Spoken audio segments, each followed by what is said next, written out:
Okay, so I've made a couple of videos now that are, here's scissors. Here's scissors. There they are. I've made a couple of videos now that are time lapses of me working on this Christmas project. Every year, started out because I was poor. We were darn near homeless at one point because of various issues, various things that I'll get into maybe in the future.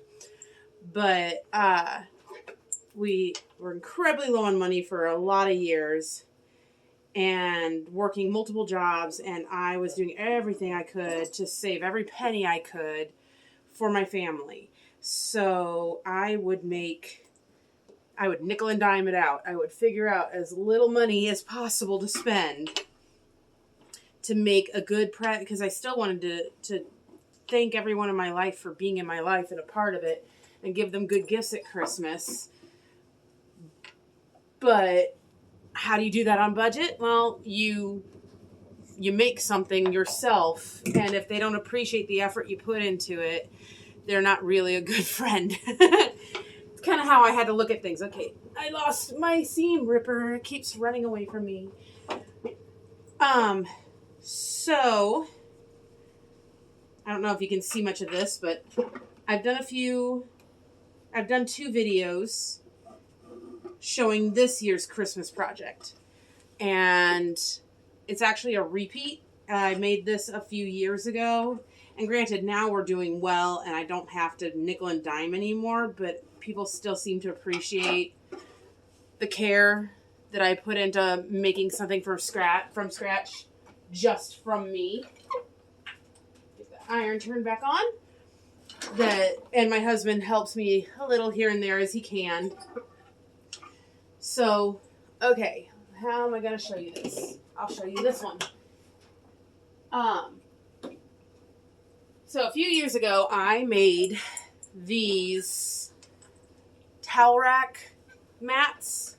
You put them on your counter, and you put your dishes on to dry. And everybody loved them so much and used them so much. I've been getting requests for more. So I'm making them again this year.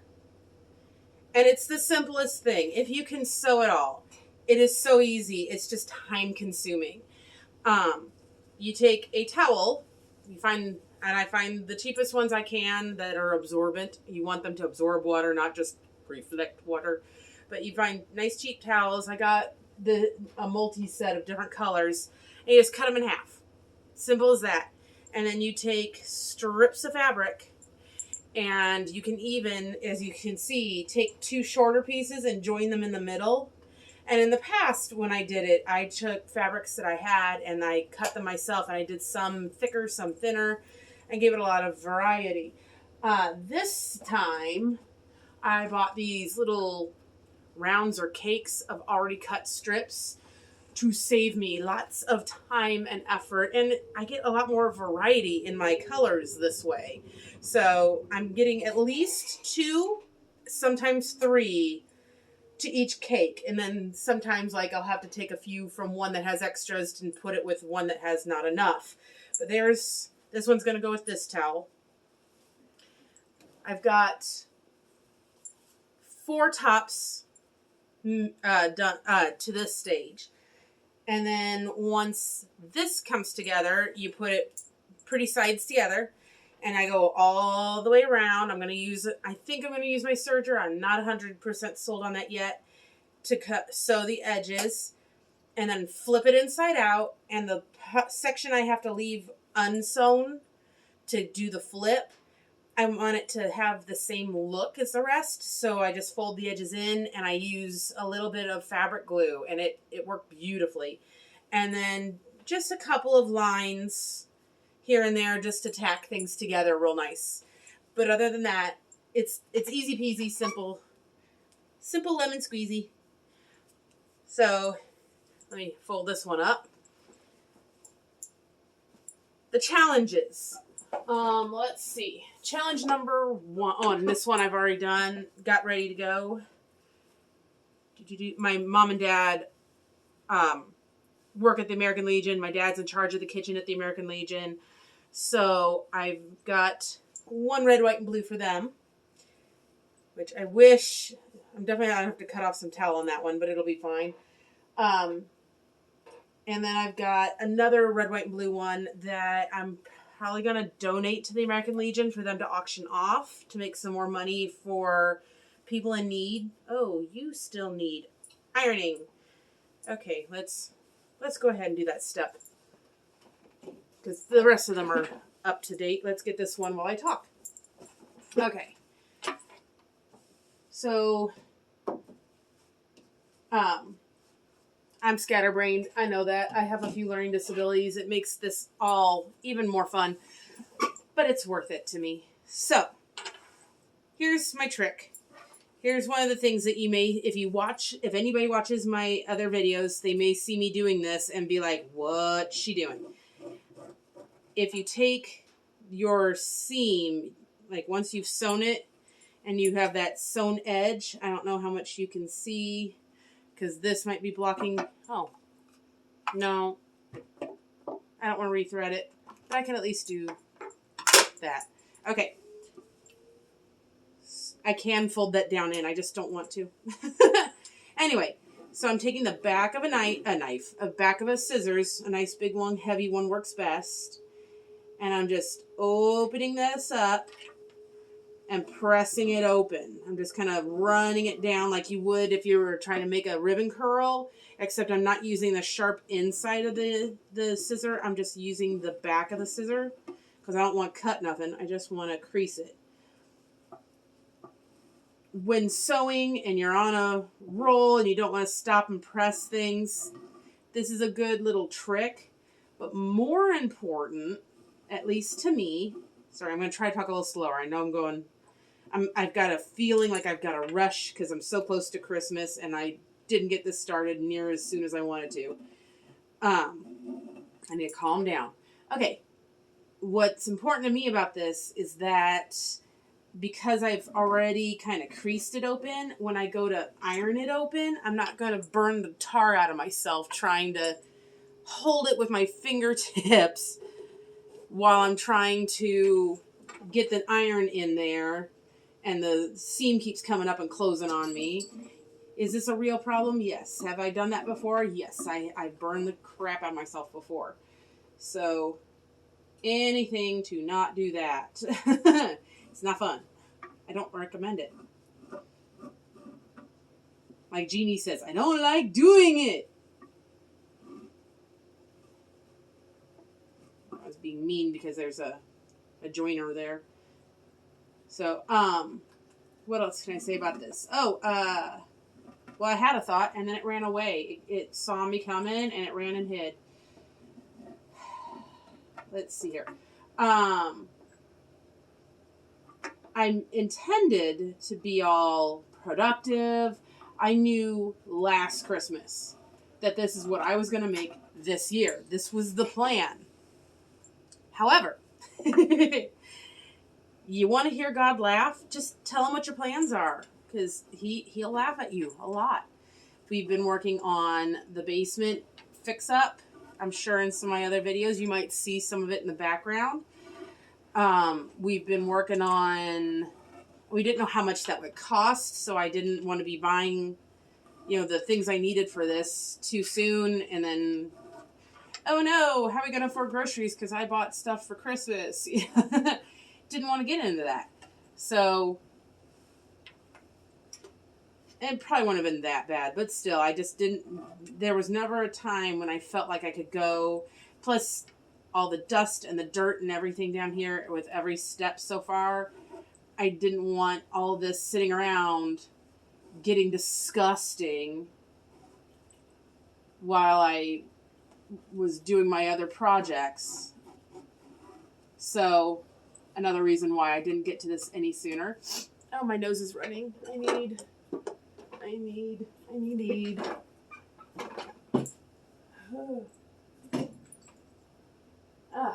To alleviate the tickly feeling. Okay, anyway. So like I said, I knew what I was going to do. I wanted to do it through the summer, work on it nice and slow, get one or two of these done a month. It didn't happen at all. I just got started a couple of days ago, and Christmas is in like 2 weeks. So once again, I am racing to the finish line. But it's a race I'm familiar with. And if you're like, why are you making, so many of them? Well, I don't like to leave anybody out. I like to make a gift for everybody, and I do one gift per household plus a gift per child. When I was poor, because a kid's not going to care about something like this. But if you have a house, you're going to care about these kind of things. And I make a bunch of different ones that people can pick and choose which one matches their style. Some of them are not my style. Like, I don't really care for orange. It's not my favorite color, but it is my mother-in-law's favorite color. It is my son's favorite color. It was my father-in-law's favorite color. So it's gaining room in my heart, but it's still not going to be my favorite. And when I was really poor, I would make cookies and candies and treats real cheap. And that's what all the children got because, what kid's going to say, no, I don't want cookies. Hello, darling. Kind of not helping with things. My husband works from home, which I love, and I love that I get to see so much of him and randomly come up and give him a back rub or something while he works. But my sewing machine is right here. His desk is right there. So if he's in a meeting, I can't sew because my machine is too loud. So I got a whole lot done without the machine, got all the prep done, a whole bunch of strips all lined up and organized and ready to go in my first video. And in my second video for this, part 2, I got some sewn, and then he got into a meeting, so I had to go back to doing step 1 again and arranging strips. Well, then the cats decided it was time to play with me. They did not take no for an answer, especially Odie. He sat right there, just out of camera, so you didn't see what he was doing, but he was laying on my strips and wouldn't frickin' move. I tried to play with him to get him into a different area. I tried, giving him extra lovin's because normally he's like, no, don't pet me that nicely, and runs away. But no, this time he was like, no, I want your attention. I will not go away. So I finally gave in, went up, had some lunch. This afternoon, my husband's supposed to be doing a classwork thing. He's supposed to be doing, there's some further education they want him to do at work. So he's got to watch this video, I think it is. It's either coursework or video. I'm not going to pretend I care enough to pay attention. I just know it's some kind of education to make him better at his job. And he asked me, would you like me to take my computer upstairs and do it? And I said, yes, please. I would love if I could get some work done without worrying, and if I could actually turn on my camera and not worry that he's saying something in the background that's going to get him fired. What I mean by that is, he works with computers, so sensitive information is kind of a given. So I don't mind doing time-lapse when he's working because you're not going to hear anything you shouldn't, but I can't be doing a normal video if he's working. And I know that people are going to sit there and be like, you should have music. You shouldn't have this time-lapse be silent like this. And to that I say, nah, I don't care. Yes, I know how to edit videos. Yes, I have a program to edit videos. No, I don't have any music I'm allowed to use yet. I have a few ideas of where I can get it, but I'm not there yet. And I don't have time. I have 2 weeks to get Christmas presents done. And I'm way overdue to get the bathroom done because I'm tired of one bathroom in this house. I'm not going to take the extra effort right now into making perfect videos. I'm just proud that I am doing what I want to do and not just saying, oh, I'll do this one day anymore like I had been. I kept saying I want to make videos. I want to do YouTubing. I think it'd be fun. Maybe somebody would enjoy some of the things that I do. I do so many projects. And then I would do a project and I'd be like, oh, maybe I should have recorded that. Well, now I am.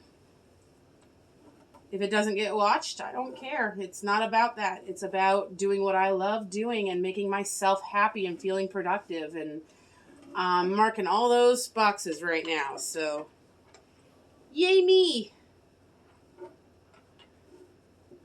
I wish more people would realize that while social acceptance is a good and important thing, it's always good to be accepted. It's always good to conform where necessary. And what I mean by that is don't say cuss words in church.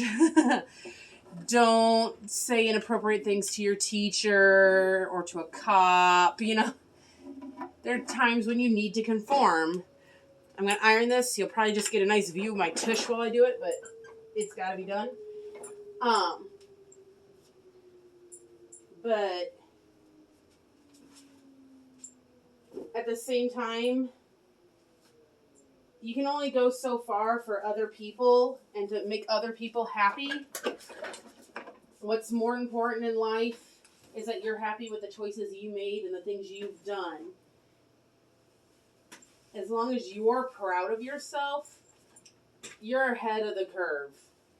You've done more than most.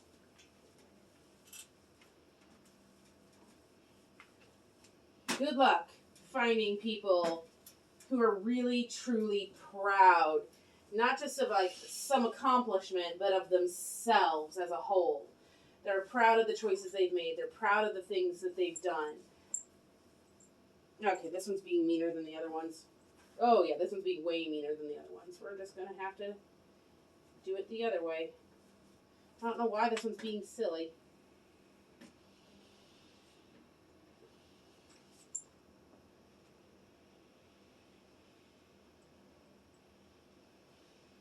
See, I hate doing it from the folded side up when I've got so many seams, because while fixing one, you'll mess up another.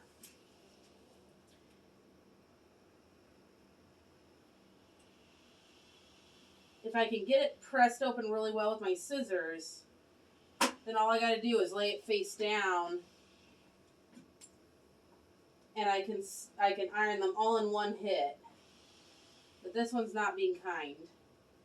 Half of them went the wrong direction when I tried to do that.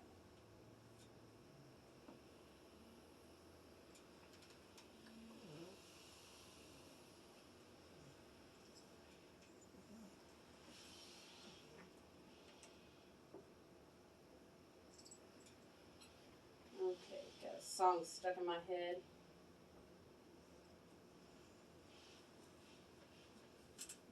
Okay. Well, it's looking a little better. Let's see if I can't try the scissor trick again. Here, Skizzers, where are you hiding? Amongst all the pretty bright colors. Hi, Perry.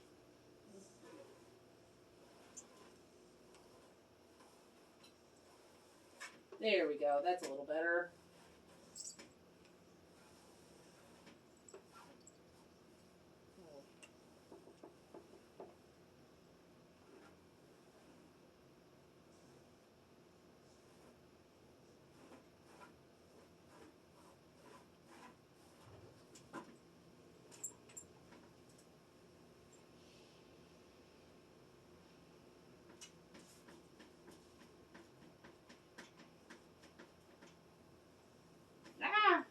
doing so good. And it took a left turn at Albuquerque. There we go. So somebody might be going, why are you pressing seams open? It seems weird. Well, first of all, pressing everything nice and flat makes your whole thing lay a lot better and flatter, and it changes the size of your overall project when you have this many seams. And that's very important when you go to sew this layer to the towel layer. If you don't have it all nice and open, then it's going to be puckered in places and laying funny in other places, and it's just not very good. And then the other reason is so that when I sew, all these seams are flat and open, and as long as I'm paying attention and I keep them that way as I sew, they will have as little bulk as possible. Otherwise you make some big lumpy mess in one spot or another, and like you can't lay a set of glass on it because the stupid bulge in the fabric sits under the lip of your cup kind of deal.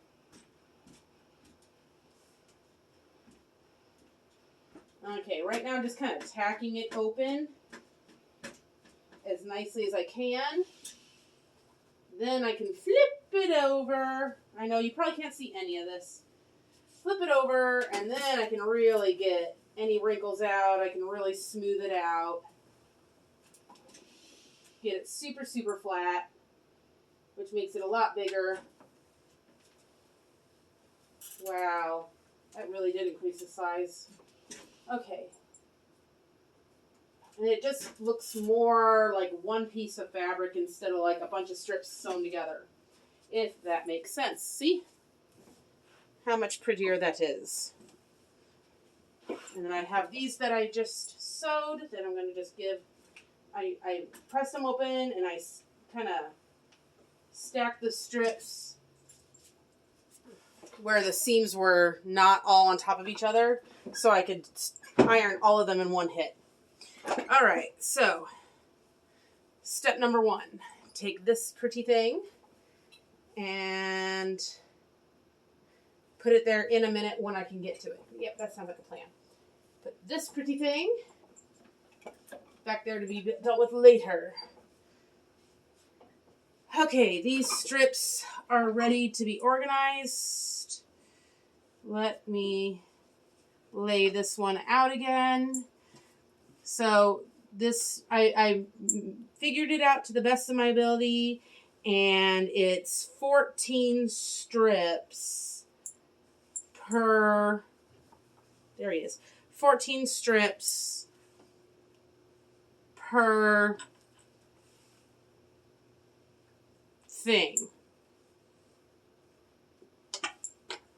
per topper. So I'm cutting all my strips to the same length because they're all the same towels. And then I'm counting out 14 strips and laying them out.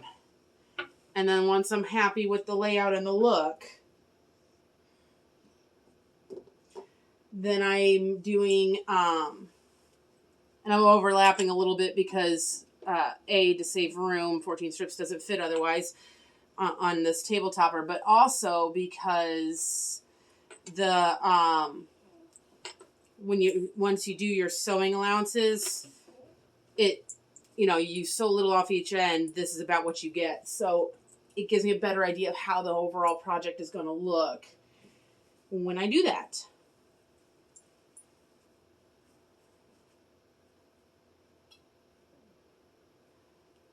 Okay, and then this one was a half and half. I keep changing up how I'm doing things each time. Nothing's ever the same way twice. Because that's boring. Did I just do you? feel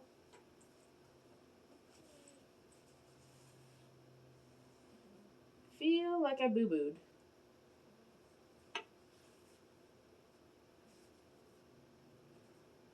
Yep, I boo-booed.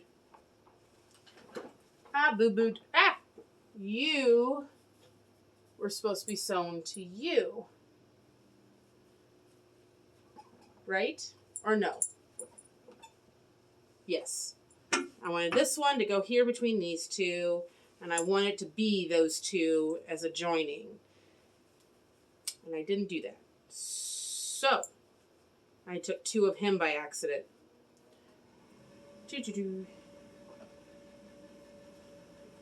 So, seam ripper. Tautly pull your two fabrics apart. Look for that thread in between. Only catch a thread. You just want to catch one of your sewn threads with the tip of this little needle. If you can pull nice and tight, there you go. Then you can get to it. Once you have a good start, sometimes if you just gently pull, it'll come apart on its own. Sometimes it needs a little more encouragement. So if I just pull tightly and then just press down just a little bit, it gently cuts. Ta-da!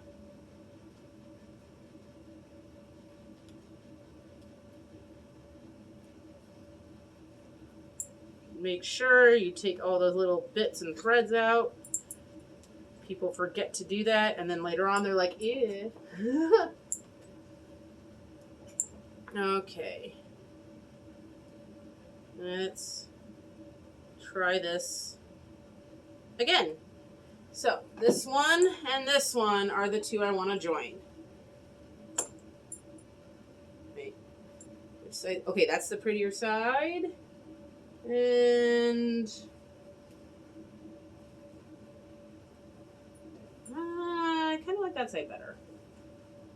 Ditto. Okay. That's the prettier side. Put the pretty sides together. Line the edge up. There's lines on my... All right. There's lines on my machine, so I can see how wide the stitch is. Why are we getting tangled? There we go. Put this back up where he belongs. Stay. This was my grandmother's machine. This is definitely older than I am.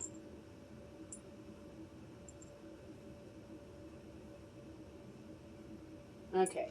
You want a nice tail sticking out the back, because if you don't have a tail, when the needle starts to work, it sucks all your thread in and makes a big mess inside. Not fun.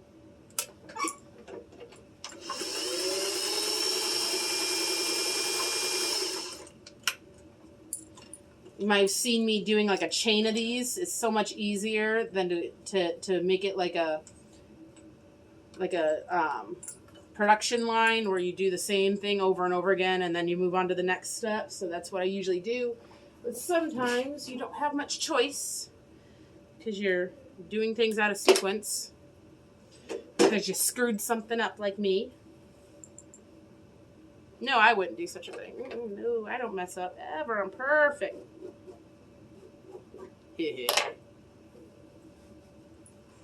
Yeah, you can find magic in your mess ups. Sometimes I come out with a better product. Okay. Ah!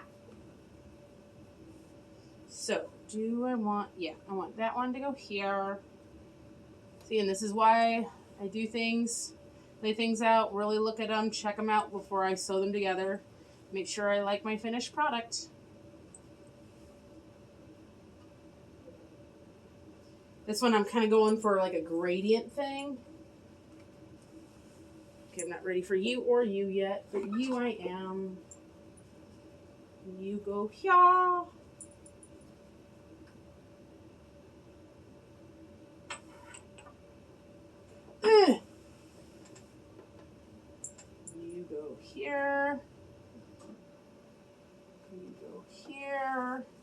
Wait, nope. Haha. This one goes here. This one goes here.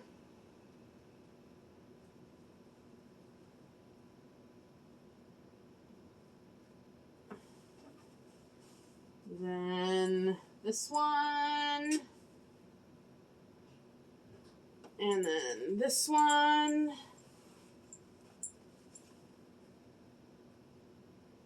Oh, why are you so... Oh, no. Is this one of those? Shoot. All right. Well, that's frustrating. So my whining is because these are shorter. So do I make a shorter overall product? Is the question. I mean, that's a good 2 inches. For most of them, I've been just tacking in another strip, but I don't like that for this one because I did this whole gradient thing where this one is this one and that one's that one, and I don't want to mess that up. So executive decision, this is just going to be a shorter one. Yep. Yep. Yep. Yep. Yep. Yep. Yep. Yep. Yep. Yep. Yep. Yep. Yep. Uh-huh. Uh-huh. If anybody ever watches this, if you do nothing else, please comment if you knew what that was. Because it's such a big piece of my childhood. I'd like to know if anybody else.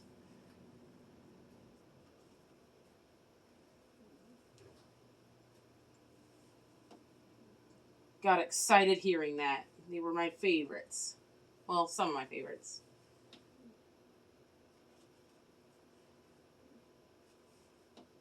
Okay. I know I'm probably boring the crud out of somebody that was kind enough to sit through this much of my video. So I'm stacking everything left to right with the left on top because that's how I did all of them. So that I can keep, and everything's being done in exactly the same way so I can keep track and I know what direction to go with things. So I know when I go to sew this later. Come on. Okay, so I know when I go to sew this stack later, I'll take the top one off and then the next one goes on this side of it. And this is the side that gets sewn on all of them. They're all getting sewn from this edge. So I know without screwing up. Yeah,